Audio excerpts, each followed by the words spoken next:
Welcome to this explainer.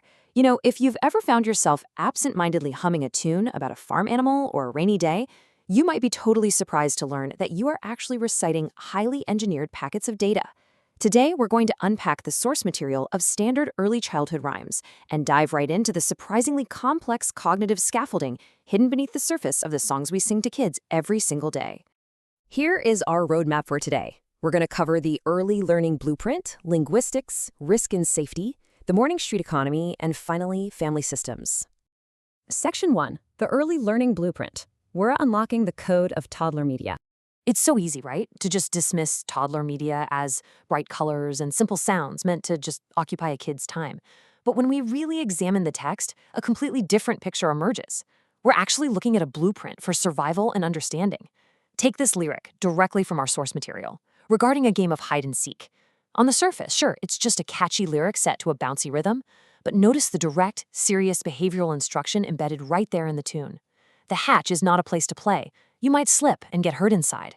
The rhyme isn't just about finding a friend. It's actively programming boundary recognition and hazard awareness into the listener's mind, all disguised as a fun little game. And this is a perfect example of what we call cognitive scaffolding. It proves these rhymes aren't just entertainment, they're literal brain builders. Scaffolding is all about providing a temporary support structure so a learner can eventually reach a higher level of comprehension. By wrapping life-saving rules and logic into a repetitive, rhyming framework, children can internalize complex real-world logic way before they even fully grasp the gravity of the lessons they're absorbing. Moving on to Section 2, Linguistics and Phonetics. This is the foundation of sound and language association. Okay, so before kids can even speak in full sentences, they have to map out the acoustic environment around them. Let's compare the standard English animal sounds in the classic Old MacDonald with the absolutely fascinating introduction of early bilingual markers in the cow Lola. Old MacDonald strictly maps monolingual phonetic responses, right? A cow goes moo, a pig goes oink. But the cow Lola integrates foreign language concepts directly into that same standard farmyard setup. It introduces words like hola and español right alongside the standard moo. It's just an incredibly efficient way to introduce a bilingual framework, showing the child early on that the world actually contains multiple linguistic systems. But let's jump back to Old MacDonald for a second, because I want to highlight the sheer structural efficiency of the song. Old MacDonald systematically drills exactly 5 distinct acoustic animal pairings into the listener's memory. That's it. It doesn't overwhelm the learner with some massive catalog of species. Instead, it relies on a highly curated, easily digestible data set of exactly 5. By repeating this specific list of farm animals and their corresponding sounds, the cow, pig, horse, ducks, and hens, the song creates a really solid foundational linguistic map. This is pure acoustic data transfer. It teaches the child the whole concept of cause and effect in communication. The animal exists, therefore it produces this specific predictable audio output. It's honestly a masterclass in rote memorization through melody. All right, Section 3, Formulating Risk and Safety. This is the stark pivot to physical survival protocols. So, language is really just the beginning. Soon enough, the curriculum shifts rapidly to physical safety, because once a child can identify objects and sounds, they inevitably start moving through the world on their own. And we all know that moving means encountering danger. Think about your own early learning for a minute. How exactly do we program the next generation to assess physical risks without completely terrifying them? You can't exactly sit a toddler down and give them a lecture on the physics of friction and water. You have to encode the survival mechanism into a format they're going to happily repeat to themselves when they actually encounter a threat. Well, the puddle song found in our source material provides a brilliant 3-step algorithm to navigate a wet hazard. The instructions are crystal clear. Step 1, slow down. Step 2, stop running around because you could slip and fall. Step 3, walk around the puddle to stay safe. It takes a potential physical injury and turns it into a clear, actionable checklist. The child is literally singing a risk mitigation protocol that keeps them out of harm's way. Now for Section 4, the economy of Morning Street. We're introducing commerce and community roles. Once a kid is safe and communicating, these rhymes start introducing them to the macro structures of society, specifically the local economy and the division of labor. Morning Street is actually this sophisticated matrix of socioeconomics, mapping distinct community roles to their specific tools and actions.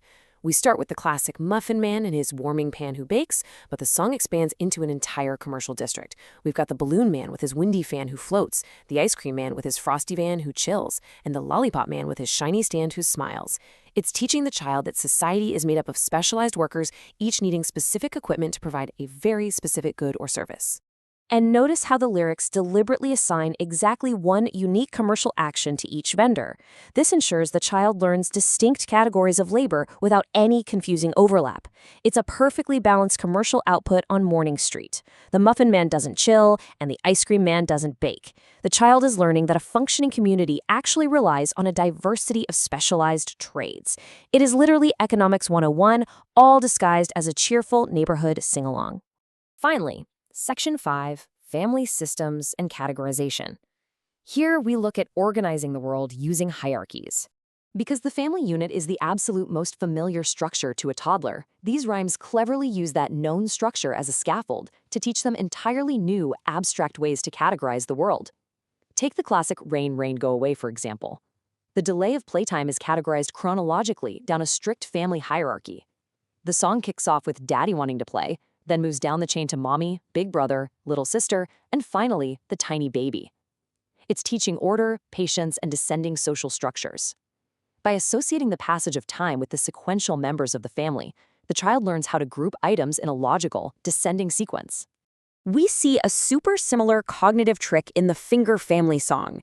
This one layers 5 distinct colors perfectly over that exact same 5-person family unit to solidify visual categorization.